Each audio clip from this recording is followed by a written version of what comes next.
maashaallah har'a meeshaalee nama jahaa bakka tokkotti qabadhee isinii dhufee jira. Maaliif bakka tokkotti fiddee maaliif adda babaastee nuuf finna yoo jettanii yeroon gannaa roobaa hin beektanii viidiyoo akkatti waraabnu hin jiru sababa saniif meeshaan nama jaha bakka tokkotti isinii waraabaa jira. Akkasuma immoo hordoftoota kiyyaaf kun warroonni meeshaalee ammoo keessaan imoodhaan viidiyoon tokko laallachuu ni dandeettan isiniin jedha. Assalaamu alaykum warahmatullahi wabarakaatu. Ashamaa harka fuunee jaalatamtootaaf kabajamtoota hordoftoota Zulaamaa Shoo jirra jirtu bakka jirtanitti nagaaf kabajaan kiyya isin biraa jiraatu amantiif kutaan osoo addan qoodina kubsan argartan kana har'a ogeessa kiyyatu isinitti mul'isaa jira jechuudha. Maashaallah ogeessa cimaa ogeessa ajaa'iba qabaa isiniin jedhe lafatti miti.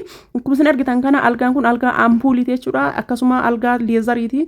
Akkasuma leezarii qofa osoo hin taane aynuneemiin kan dalagame jechuudha. Calanqisaa irraa kakaacha osoo hin taane aynuneemii kwaalitii aynuneemii orjinaaliidhaan kan dalagame. Kana ampuuliin isaa kinoo kana akkasuma leezarii orjinaalii aynuneemii orjinaalii irraa kan dalagame jechuudha. Akkasuma boota chaarjariitti chaarjeffattan qaba jechuudha.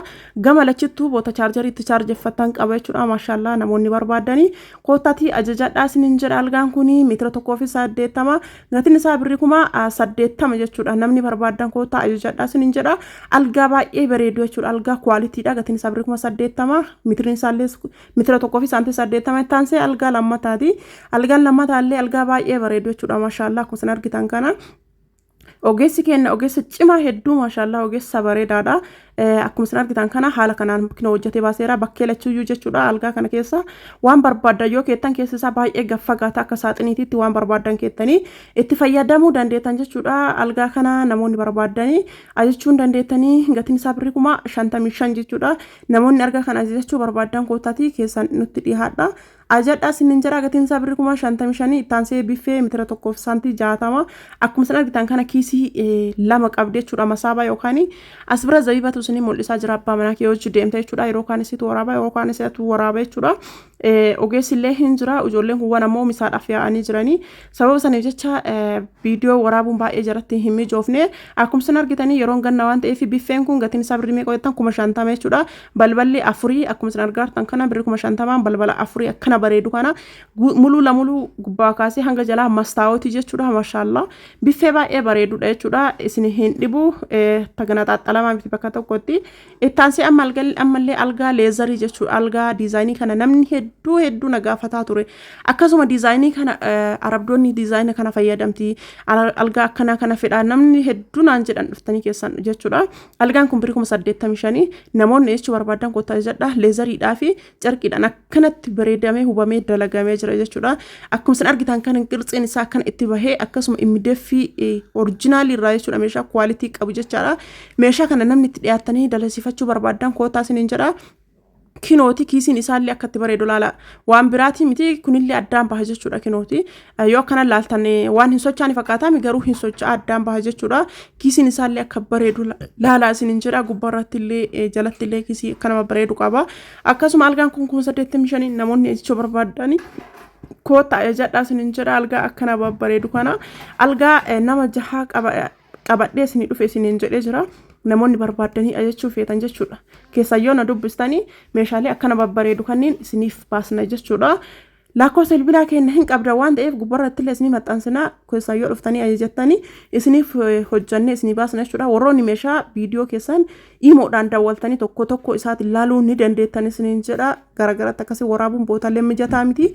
Akkuma isin argitan kunillee algaa hedduu bareedu. Diizaayinii maduratti isaanii ta'ee garuu garagarummaa xiqqoo wayii qaba. Akkuma isin argitanii gubbaa isaa kana irratti algaan kun guutuutti xiqqishumoo hafee jechuudha. Kun inni kan amma irraa gad bu'ee kun jechuudha. Ittiin hojjetamne ittiin dhahamne jechuudha. Gana marfee wayitiin itti hojjetame jechuudha. Marfee osoo hin taane wanta akka shuutar bismaarii isin beektanii sanii dhahama jechuudha. Shuutar bismaarii sanii dhahama. Akkuma isin argitan kana algaan miilli jalli isaa kinoo kana fakkaata. Mataa durallee hoo jedhan kuni hooma takka irraa hin salphachiisu jechuudha. Algaa baay'ee bareedu maashaallah. Gatiin isaa birrii 55 qofa jechuudha. Namoonni barbaadanii itti dhihaadhaa ajajadhaa isiniin jedha. Algaa babbareedaa orjinaalii kanneen feetan taanaaniin kootatii itti dhihaadhaa keessaan na dubbisaa isiniin jedha. Taansee biffeen durattiitii fi biffeen kun isin tokko jecha. Gatiin isillee tokko innillee tokko birrii 55 qofa jechuudha lachuu. Namoonni barbaadanii kootatii ajajadhaa isiniin jedha. Kinoo akkuma isin argartan kana gatiin isaa lachuuyyuu tokkoma waan ta'eef itti dhihaadhaa isiniin jedha. Garaagarummaan isaa sun kiisii gurguddaan lama qaba. Kun ammoo kiisii xixiqqaa 3 qaba jechuudha. Gatiin isaa 55 lachuu balbala 4 qabdi jechuudha.